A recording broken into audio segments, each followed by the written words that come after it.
criação. A Bíblia, além de ser o livro mais vendido de todos os tempos, também é o livro mais misterioso de todos os tempos, onde a história começa antes mesmo do personagem principal se manifestar pela primeira vez. A Bíblia é um livro incrível, que engloba todos os tipos de escritores, gêneros textuais e todos os tipos de personagens, com diferentes personalidades e com diferentes origens. A Bíblia é a origem da nossa fé, também é a história, a nossa história. Meu nome é Gel e esse é o canal TLOS.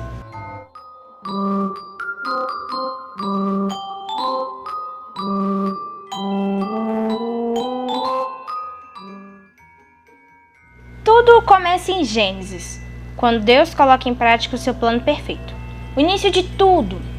Na minha opinião, acredito que de todos os livros da Bíblia, os mais misteriosos e complexos são os livros de Gênesis e o livro de Apocalipse.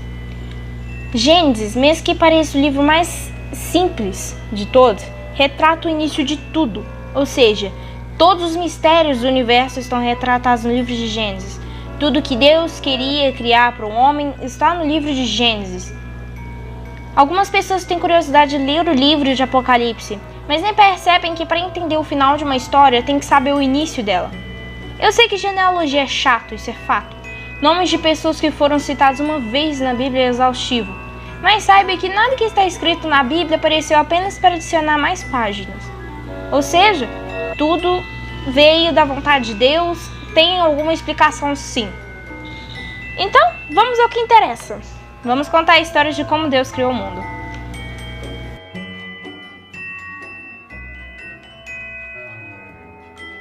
Nós sabemos o básico. Criou Deus, os céus e a terra, e tudo que ele criou era bom. Mas sempre tem algo escondido nas entrelinhas. Percebemos que ele cria os céus e a terra no primeiro dia, mas a terra seca é criada apenas no terceiro dia. Nesse versículo, Deus cria duas dimensões, os céus e a terra, o mundo espiritual e o mundo natural. No início, criou Deus os céus e a terra. Aí, então, ele se direciona à terra logo depois. A terra era sem forma e vazia. No primeiro dia, Deus também criou a luz, onde só havia escuridão. O primeiro dia, Deus criou a luz a partir do nada. Onde a terra era sem forma e vazia, onde só havia escuridão, Deus criou luz. A primeira coisa que sabemos aqui é: Deus é o único que consegue criar algo a partir do nada. Qualquer coisa além da criação de Deus é apenas inspiração do que ele criou. Veio a tarde, manhã e terminou o primeiro dia. Deus viu que tudo era bom.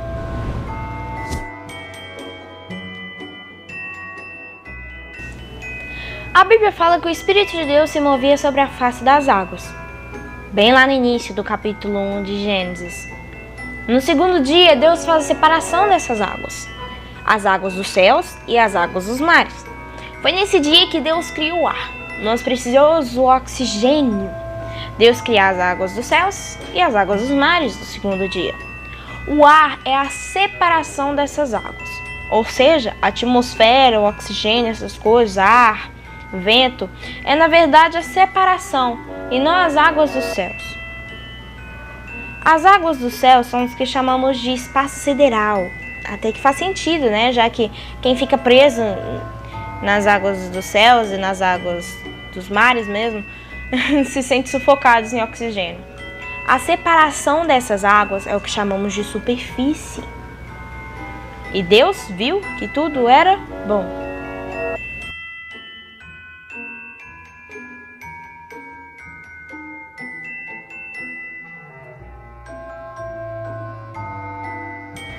Deus finalmente cria o que chamamos de terra seca.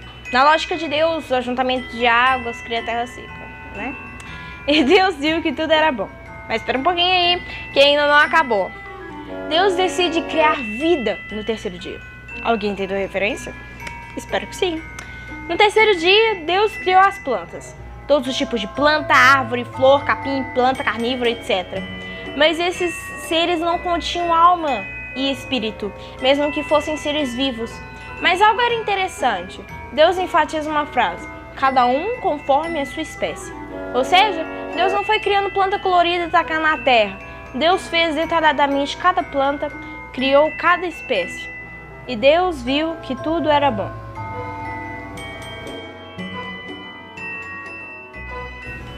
No quarto dia, Deus criou o tempo. O tempo que eu falo é no sentido de que Ele criou a nossa descrição de tempo. A Bíblia tem 2 tipos de tempo, o Cronos e o Kairos, ou Kairos, como preferir. O Kairos é quando o tempo de Deus, que é eterno, se entrelaça com o do homem. O tempo Cronos é o tempo do homem, horas, minutos, segundos, anos, etc. Deus cria uma forma de separar o tempo Cronos no quarto dia ao criar o Sol, a Lua e as estrelas. O Sol separa os dias e anos, a Lua separa os meses, etc. E Deus viu que tudo era bom.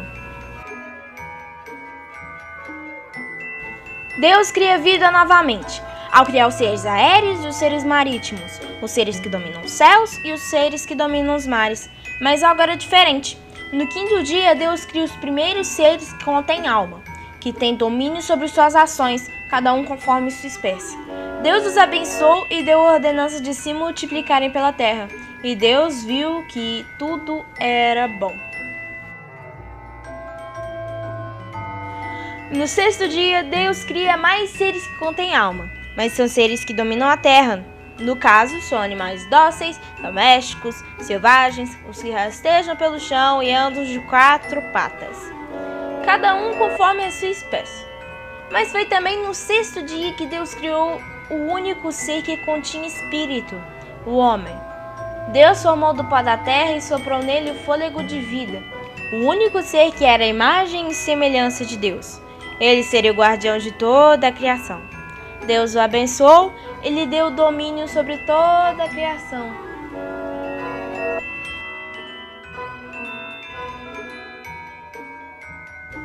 No sétimo dia, Deus descansou. Sabemos que Deus não descansa, senão estaremos completamente ferrados.